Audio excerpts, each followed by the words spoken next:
the number one thing is to be passionate about what you're going to do. Welcome to the Trail of Trendsetters. Recognizing those who lay bricks on the road to your clothes and kicks. Every avenue has a share of originators and innovators, but the Trail of Trendsetters is in the city of influence, paved with the stars from the Hall of Game. Now, it's one thing to embody the entrepreneurial spirit and start a company against all odds. However, it's a whole other story to have an iconic voice and tagline seared into the memory banks of anyone with a radio or television set. But that's exactly what we have here when you're talking George Zimmer. The question she had was a universal one. What do men want? You're gonna like the way you look. I guarantee it. Now, before you get your panties in a bunch, calm down. Untangle them things and pay attention. I said George Zimmer, not Zimmerman, the sucker who shot Trayvon Martin. It's not the same dude. George Zimmer is most notably known for founding the men's Wearhouse in 1973, where you probably got your suits or tuxedo rental, the I Guarantee It dude like we just played. Now, I bet you also didn't know that he's no longer with that company.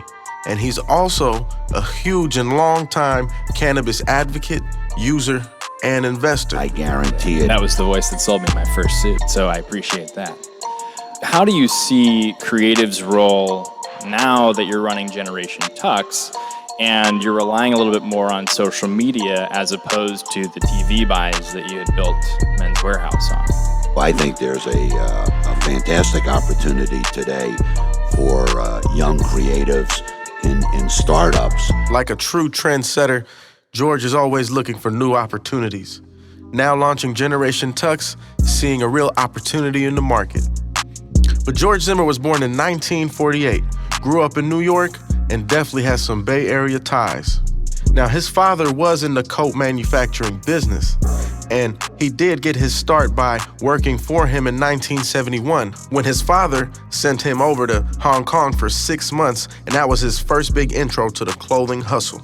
George clearly learned to hustle quickly and developed his own as 2 years later launched a Men's Wearhouse with a couple of college roommates in Houston, Texas. George only was able to get $7,000 to start that business, and guess what? That's what it took to secure the first and last month's rent. So after that was secured, we're back at $0. Now, showing some initiative, I'm sure, is what helped him secure some inventory on credit through his father's network. Now, if that tidbit caused a chuckle from any of you naysayers, I'ma just have to put you in the classification of player haters, because I'm sure, regardless of his father or not, he would have found a way. His first cash register was literally just a cigar box. You see, when you're passionate about what it is that you do, you always find a way. Now, knowing that perspective is a weapon and having true vision, George knew that this business was here to stay. He literally built an inventory system long before there was even computers, where they had all their suits marked as O's and would check it out with an X on every single sale. Soon enough, those inventory sheets were filling up with X's all over the place, and year after year, Men's Wearhouse continued to grow, guaranteeing men nationwide a new look that they will like. Going public in 1992, Men's Wearhouse would grow to own thousands of locations and would ultimately dominate the tuxedo rental market. By 1998, it became a billion-dollar company, buying up rival brands like K&G, Twin Hill, ultimately Joseph A. Bank becoming a major conglomerate and switching their names to tailored brands.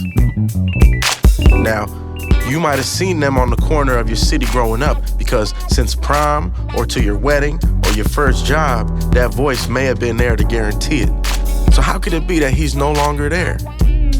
Interestingly enough, did you know that he was fired from the board of his own company that he started with a cigar box as the cash register? His own hand-picked successor, Doug, was already selected as the CEO of the company and was now taking over. As he put it, George knew that the company could still be ran 350 days out the year, no problem. But there's those 15 days where you need a player like George to tell you which way to steer that ship.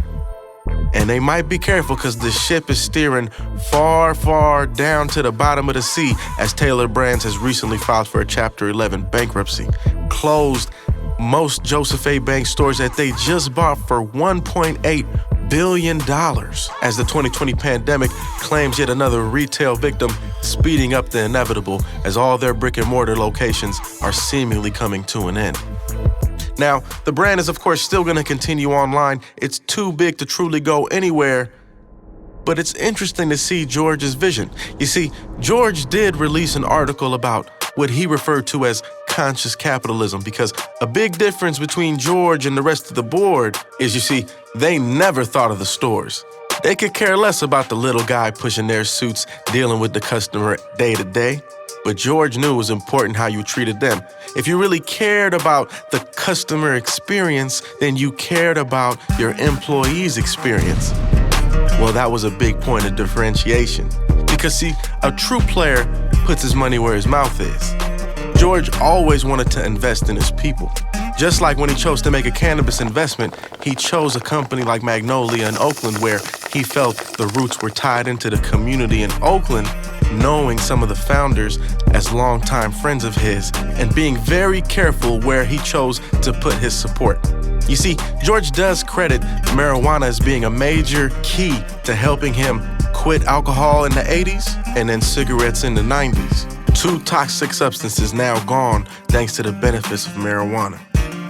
Now, as I commonly say, it ain't only about the fashion, it's the passion, and George Zimmer embodies that.